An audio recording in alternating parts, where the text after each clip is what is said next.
সুপ্রিয় শিক্ষার্থী, আপনাদের সকলকে স্বাগতম জানাচ্ছি পাপেল এডুকেটরের পক্ষ থেকে। আমি মোহাম্মদ রাকিবুল হাসান রনি বরাবরের মতো আজকে আপনাদের সামনে হাজির হয়েছি পদার্থবিজ্ঞান নতুন একটা ক্লাস নিয়ে, নতুন একটা বিষয় নিয়ে। আজকে আমরা আলোচনা করব ডিপ্লোমা প্রথম বর্ষের প্রথম সেমিস্টারের পদার্থবিজ্ঞান 1 এর তৃতীয় অধ্যায় অর্থাৎ গতি এবং গতির সমীকরণ নিয়ে। আজকে আমরা গতি এবং গতির সমীকরণ নিয়ে খুব ইম্পর্টেন্ট কিছু নিয়ে আলোচনা করব। আশা করি আপনারা প্রথম থেকে শেষ পর্যন্ত অবশ্যই ভিডিওটা দেখবেন। তো চলেন কথা না বাড়িয়ে আমরা সরাসরি আলোচনায় ফিরে যাই। তো আমরা আজকে আমাদের আলোচনার বিষয় হচ্ছে গতি এবং গতির সমীকরণ। তো এটা আলোচনা করার আগে আমরা প্রথমেই কিছু একটা গল্প বলি, যে গল্পটা আপনাদের খুব হাসাবে। তো গল্পটা হচ্ছে এরকম, দুইজন বন্ধু ট্রেনে বসে আছে, ট্রেনে যাচ্ছে। তো তারা হঠাৎ দুজনের মধ্যে একটা ঝগড়া হয়ে গেল। কি নিয়ে ঝগড়া হইলো? ঝগড়াটা হয়েছে এই বিষয় নিয়ে যে একজন বলছে আমি স্থির, আমি যাচ্ছি না কোথাও, আমি এখানে নড়াচড়া করছি না, আমি এখানে বসে আছি, আমি স্থির। আরেকজন বলছে না, তুই গতিশীল। তো এই দুইজনের মধ্যে তাদের একটা তর্ক বিতর্ক শুরু হলো। আসলে কে ঠিক, এটা কে ঠিক কে বেঠিক এটা বোঝার জন্য আপনাকে অবশ্যই এই ভিডিওর ফার্স্ট থেকে লাস্ট পর্যন্ত দেখতে হবে। তো চলেন শুরু করি। প্রথমে আমরা আলোচনা করব গতি নিয়ে বা স্থিতি নিয়ে। দেখেন গতি জিনিসটা কি? আমরা গতি পরিমাপ করি কোনো কিছুর সাপেক্ষে যখন কোনো বস্তুর অবস্থানের পরিবর্তন ঘটে। তাহলে গতিটা কি? গতিটা হবে যখন পরিপার্শ্বের সাপেক্ষে কোনো বস্তুর অবস্থানের পরিবর্তন ঘটে, তখন তাকে বলি আমরা গতিশীল। আর কোনো বস্তুর এই গতিশীল অবস্থাটাই হচ্ছে গতি। আবার বলছি, পরিপার্শ্বের সাপেক্ষে যখন কোনো বস্তুর অবস্থানের পরিবর্তন ঘটে, তখন তাকে বলি আমরা গতিশীল। এই যে তার অবস্থাটা, গতিশীল অবস্থাটা, এই গতিশীল অবস্থাটাই হবে আমাদের গতি। আচ্ছা, এরপরে আসেন স্থিতি। স্থিতি মানে হচ্ছে আপনার যখন কোনো বস্তু স্থির থাকে, সময়ের সাপেক্ষে তার অবস্থানে পরিবর্তন ঘটতেছে না। তাহলে সময় এবং পরিপার্শ্বের সাপেক্ষে যখন কোনো বস্তুর অবস্থানের পরিবর্তন ঘটবে না, তখন তাকে আমরা বলবো স্থিতিশীল। আর কোনো বস্তুর এই স্থিতিশীল অবস্থাটাই হচ্ছে আমাদের স্থিতি। আচ্ছা, চলেন এখন একটা কথা বলি প্রসঙ্গ বিন্দু নিয়ে। প্রসঙ্গ বিন্দু মানে কি? আপনি যার সাপেক্ষে, আমি এই যে বারবার বলতেছি সাপেক্ষে সাপেক্ষে, তো এই সাপেক্ষে অর্থাৎ যার সাপেক্ষে আপনি কোনো বস্তুর গতি অথবা স্থিতি পরিমাপ করবেন, সেটি হবে আপনার প্রসঙ্গ বিন্দু। আচ্ছা, তো প্রথমে আমরা গতিটাকে দুই ভাগে ভাগ করতে পারি।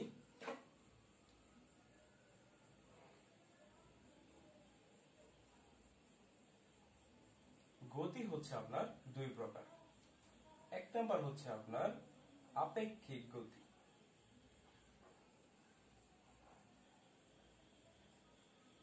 দুই নাম্বার হচ্ছে আপনার পরম গতি। আচ্ছা, আপেক্ষিক গতি জিনিসটা কি আর পরম গতি জিনিসটা কি? প্রথমে পরমটা বোঝাই নেই। আপনি যার সাপেক্ষে কোনো বস্তুর গতি পরিমাপ করবেন, সেটা যদি প্রকৃত পক্ষে স্থির থাকে, তবে ওই বস্তুর গতিটা হবে পরম গতি। তাহলে আমরা বলতে পারি প্রকৃত পক্ষে স্থির কোনো প্রসঙ্গ বিন্দুর সাপেক্ষে কোনো বস্তুর গতিটাকে বলা হবে পরম গতি। আর আপেক্ষিক গতি কি? আপেক্ষিক গতি হচ্ছে কোনো গতিশীল বস্তুর সাপেক্ষে অন্য কোনো বস্তুর গতিকে বলা হবে আপেক্ষিক গতি। এইভাবে আমরা স্থিতিটাকেও দুই ভাগে ভাগ করতে পারি।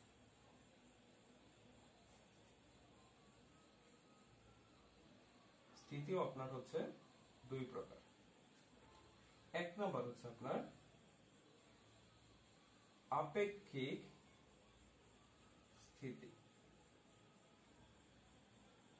আর হচ্ছে আপনার পরম স্থিতি। তাহলে আপেক্ষিক স্থিতিটা কি আর পরম স্থিতিটা কি? যখন আপনি দেখবেন যে একটা বস্তুর সাপেক্ষে অন্য একটা বস্তু স্থির, তখন তার যে অবস্থাটা এটি হবে আপনার আপেক্ষিক স্থিতি। তাহলে একটা বস্তুর সাপেক্ষে অন্য বস্তুর স্থিতিকে বলা হবে আপেক্ষিক স্থিতি। আর পরম স্থিতিটা কি? তাহলে বলবেন প্রকৃত পক্ষে স্থির। মানে আপনি যার সাপেক্ষে স্থিতিটা মাপতে যাবেন, পরিমাপ করতে যাবেন, তাহলে প্রকৃত পক্ষে স্থির এরকম কোন বস্তুর সাপেক্ষে কোন বস্তুর স্থিতিকে বলা হবে পরম স্থিতি। তাহলে আমি যদি বলি একটা স্থিতিশীল বস্তুর উদাহরণ দেন, একটা স্থিতিশীল বস্তুর উদাহরণ আপনি খুব সহজে বলতে পারবেন ঘর বাড়ি। আসলে কি এরা প্রকৃতপক্ষে স্থির? দেখেন আমাদের চোখের সামনে দিয়ে বাস গতিশীল, আসলে কি পরম গতিশীল? না, এগুলা কিন্তু কোনোটাই স্থিতিশীল না, মানে কোনোটারই গতি পরম না বা কোনোটার গতি পরম গতি না। কেন নয়? কেন নয়? কারণ হচ্ছে দেখেন, এই মহাবিশ্বের সকল গতি আপেক্ষিক। এই মহাবিশ্বের সকল গতিটি হচ্ছে আপনার আপেক্ষিক। কেন আপেক্ষিক স্যার? কারণ হচ্ছে আপনি দেখেন, এই মহাবিশ্বের ভিতরে আপনি কোন একটা প্রকৃত পক্ষে স্থির প্রসঙ্গ বিন্দু পাবেন না। কেন পাবেন না? কারণ দেখেন, এই সূর্যটা কিন্তু পৃথিবীর চারদিকে কারণ সূর্যকে কেন্দ্র করে পৃথিবীটা তার চারদিকে ঘুরতেছে, অর্থাৎ সকল কিছুই কিন্তু আপনার গুণমান। তাহলে এই গুণমান মহাবিশ্বে একটা স্থির প্রসঙ্গ বিন্দু পাওয়া কিন্তু আপনার সম্ভব না। যেহেতু স্থির প্রসঙ্গ বিন্দু পাওয়া সম্ভব নয়, তাই আমরা বলতে পারি কোন বস্তুর পরম গতি বা পরম স্থিতিটাও পাওয়া সম্ভব না। এই জন্য আমরা বলি এই মহাবিশ্বের সকল গতি হচ্ছে আপনার আপেক্ষিক। এই মহাবিশ্বের সকল গতি কি আপেক্ষিক? কেন আপেক্ষিক? কারণ এই মহাবিশ্বে কোনো প্রকৃত পক্ষে স্থির প্রসঙ্গ কাঠামো পাওয়া যায় না। আচ্ছা, তাহলে আমরা আশা করি এই গতি এবং স্থিতি আপনারা খুব সুন্দরভাবে বুঝতে পেরেছেন। ঠিক আছে? আচ্ছা, তারপরে যাই আমরা নতুন টপিকে। আচ্ছা, এরপরে যদি আমরা গতি এবং স্থিতিটা বুঝতে পারি, তাহলে আমরা 5 ধরনের গতি নিয়ে আলোচনা করব।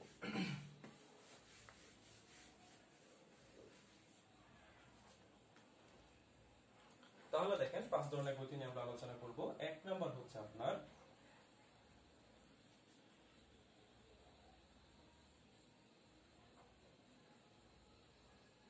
চলন গতি, ঘূর্ণন গতি, তারপর হচ্ছে আপনার চলন ঘূর্ণন গতি, তারপর হচ্ছে আপনার পর্যায়বৃত্ত গতি,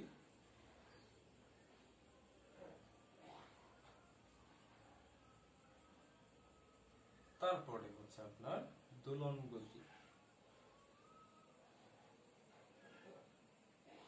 এই 5টা গতি নিয়ে আমাদের এখন আলোচনা করবো। তাহলে প্রথম গতিটা কি বললাম? চলন গতি। চলন গতি শুরু করি। অনেক সময় আমরা বলি, আমাদের কবি নজরুল কাজী নজরুল ইসলাম তিনি বলেছিলেন, চল রে চল রে চল, ঊর্ধ্ব গগনে বাজে মাদল, এরকমই চল চল চল। তাহলে চলন গতিটা কি হবে? চলন গতি হবে কোন বস্তুর সকল কণা যখন একই দিকে একই সময়ে দাবিত হবে, অর্থাৎ একই সময়ে একই দিকে দাবিত হবে, তখন তার গতিকে আপনি বলতে পারবেন চলন গতি। তাহলে চলন গতিটা কি হবে? আবার বলতেছি, কোন বস্তুর সকল কণা একই সময়ে একই দিকে যদি দাবিত হয়, তাহলে সেই গতিটাকে বলা হবে চলন গতি। বুঝতে পারলাম? তাহলে চলন গতির সংজ্ঞাটা কি হবে? কোন বস্তুর সকল কণা যদি একই সময়ে একই দিকে দাবিত হয়, তাহলে তার গতিটাকে আমরা বলবো চলন গতি। তো চলন গতিটা কেমন হবে? ধরেন এখানে অনেকগুলো কণা আছে, এই কণাগুলো ধরেন তারা প্রত্যেকেই এই দিকে যাচ্ছে, একই সময়ে একই দিকে দাবিত হচ্ছে, তাহলে এই যে গতিগুলো দেখতেছেন, এই গতিটা হবে আপনার চলন গতি। তো চলন গতিটা কে আমরা দুই ভাগে ভাগ করতে পারি। একটা হচ্ছে সরল চলন গতি, আর হচ্ছে বক্র চলন গতি। একটা সরল চলন গতি, আর হচ্ছে বক্র চলন গতি। অর্থাৎ সরল চলন গতিটা কি? সরল চলন গতিটা হচ্ছে কোনো বস্তু যদি আপনার সরল পথে চলে, একই সময়ে তার সকল কণা যদি একটা সরল পথে চলে, অর্থাৎ এরা যদি এদের গতিপথটা আপনার সরল রেখিক হয়, এরকম এরা যদি সরল রেখা পথে চলে, তবে তার এই গতিটাকে হবে আমরা বলতে পারি সরল চলন গতি।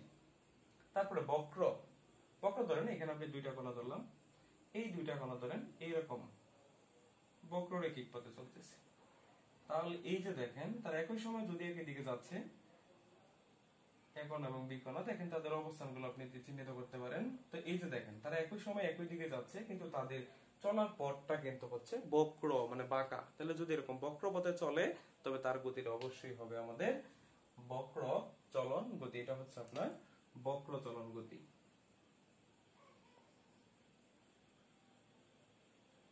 তাহলে এটা হচ্ছে বক্র চলন গতি, আর এটা হচ্ছে আপনার সরল চলন গতি। তাহলে চলন গতি সম্পর্কে আমরা অবশ্যই বুঝতে পেরেছি। তারপরে আমরা আলোচনা করব ঘূর্ণন গতি নিয়ে। ঘূর্ণন গতি কি? আমরা জানি কোন একটা বিন্দুকে কেন্দ্র করে যদি আপনার তার পরিধি পথে চক্রাকারে ঘুরতে থাকে, তাহলে সেটাই হবে আপনার ঘূর্ণন গতি। তাহলে আবার বলি স্যার, তাহলে কি বললাম? যদি কোনো একটা বস্তু কোনো একটা নির্দিষ্ট বিন্দুকে কেন্দ্র করে চক্রাকারে ঘূর্ণায়মান থাকে তাহলে তার গতিটাই হবে আপনার ঘূর্ণন গতি। ধরেন এটা একটা নির্দিষ্ট বিন্দু আপনি কল্পনা করলেন, এই বিন্দুটাকে কেন্দ্র করে সে যদি এরকম পরিধি পথে এভাবে ঘুরতেই থাকে, ধরেন এই যেটা তার পরিধি পথ, এরকম সে চক্রাকারে ঘুরতেছে, এই বিন্দুকে কেন্দ্র করে এইভাবে পরিধি পথে সে ঘুরতেছে, তাহলে এই গতিটাই হবে আমাদের ঘূর্ণন গতি। এইভাবে যদি সে ঘুরতে থাকে, অর্থাৎ একটা নির্দিষ্ট বিন্দুকে কেন্দ্র করে তার পরিধি পথে চক্রাকারে সে যদি পরিভ্রমণ করে ঘুরতে থাকে তাহলে সেটাই কি হবে? ঘূর্ণন গতি হবে। যেমন আমরা যদি বলি লাঠিমের গতি, লাঠিম যখন ঘুরে তখন দেখবেন সে একটা বিন্দুকে কেন্দ্র করে তার চারদিকে কিন্তু সে ঘুরতেছে, তাহলে এই গতিটাই কি হবে? অবশ্যই ঘূর্ণন গতি হবে। ঠিক আছে, আচ্ছা তারপরে আসেন চলন ঘূর্ণন গতি।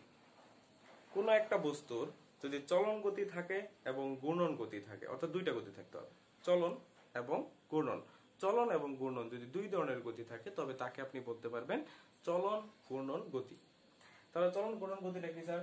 তাহলে কোন বস্তুর যদি চলন এবং ঘূর্ণন দুটি গতি থাকে তাহলে সেটাকে আমরা বলতে পারবো চলন ঘূর্ণন গতি। কিরকম একটা উদাহরণ দেই, আপনি গাড়ির চাকার গতি অবশ্যই খেয়াল করেছেন।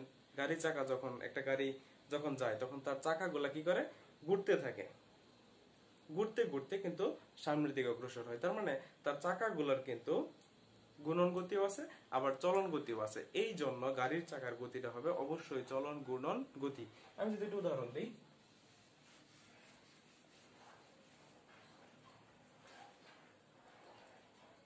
ধরেন এটা একটা গাড়ির চাকা, তো দেখেন সে যদি এইভাবে ঘুরে ঘুরে এই সামনের দিকে অগ্রসর হয়, অর্থাৎ এইভাবে ঘুরে ঘুরে সে যদি কি হয়? সামনের দিকে অগ্রসর হয়, তবে তার এই গতিটাকে আমরা বলবো চলন ঘূর্ণন গতি। তাহলে এই গতিটাই হবে স্যার চলন ঘূর্ণন গতি। তাহলে আবার বলি, কোন একটা বস্তুর যদি দুইটা গতি থাকে, কি গতি থাকে স্যার? চলন গতি এবং ঘূর্ণন গতি দুইটাই যদি থাকে তবে তাকে আপনি বলতে পারবেন চলন ঘূর্ণন গতি। উদাহরণ কি? উদাহরণ হচ্ছে স্যার গাড়ির চাকার গতি, ঠেলা গাড়ির গতি, সাইকেলের চাকার গতি, যাই বলেন, এগুলো হচ্ছে আপনার চলন ঘূর্ণন গতি। আচ্ছা তাহলে স্যার এটা আমাদের ক্লিয়ার। এরপরে আমাদের 4 নাম্বার হচ্ছে পর্যায়বৃত্ত গতি। পর্যায়বৃত্ত গতি, পর্যায়বৃত্ত গতির সংজ্ঞাটা হচ্ছে এরকম, কোন একটা বস্তুর গতিপথ যদি এইরকম হয় যে একটা নির্দিষ্ট বিন্দুকে একটা নির্দিষ্ট সময় পর পর অতিক্রম করে বা ওই বিন্দু দিয়ে যায়, তবে তার গতিটাকে আপনি বলতে পারবেন পর্যায়বৃত্ত গতি।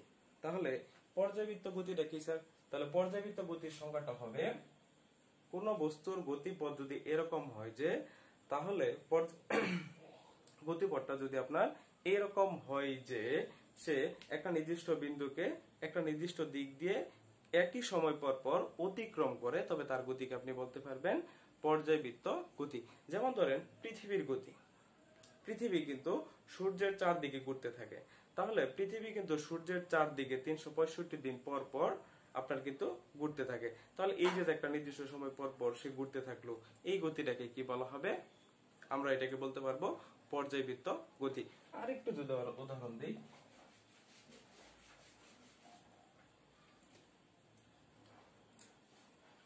একটা ঘড়ি চিন্তা করেন আপনি, এখানে 12 লেখা থাকে, এখানে 6, এখানে হচ্ছে 3, এখানে হচ্ছে 9। আচ্ছা দেখেন ঘড়ির সেকেন্ডের কাঁটাটা কি করে? ঘড়ির সেকেন্ডের কাঁটাটা কিন্তু আপনার কি করবে? প্রতি 60 সেকেন্ড পর পর, কত সেকেন্ড পর স্যার? 60 সেকেন্ড পর পর, এই 60 সেকেন্ড পর পর সে কিন্তু এই 12টার গড়কে স্পর্শ করবে, অর্থাৎ প্রতি 60 সেকেন্ড পর পর সে 12 এই বিন্দু দিয়ে যাবে, যে কোনো বিন্দুতে প্রতি 60 সেকেন্ড পর পরে সে কিন্তু একটা নির্দিষ্ট বিন্দুকে একই দিক দিয়েই অতিক্রম করতেছে। তার মানে এই ধরনের গতিটাকে আপনি কি বলতে পারবেন? এই ধরনের গতিটাই হবে আপনার পর্যায়বৃত্ত গতি। এবং এই যে এই সেকেন্ডের কাঁটার টোটাল পথটা, অর্থাৎ এখান থেকে শুরু করে আবার এই পর্যন্ত আসতে যে তার 60 সেকেন্ড সময় লাগতেছে, এই 60 সেকেন্ড সময় হচ্ছে তার পর্যায়কাল, মানে যে সময়টা লাগবে একটা পর্যায় অতিক্রম করতে, সেটা হবে তার পর্যায়কাল। বুঝতে পারছি স্যার? আচ্ছা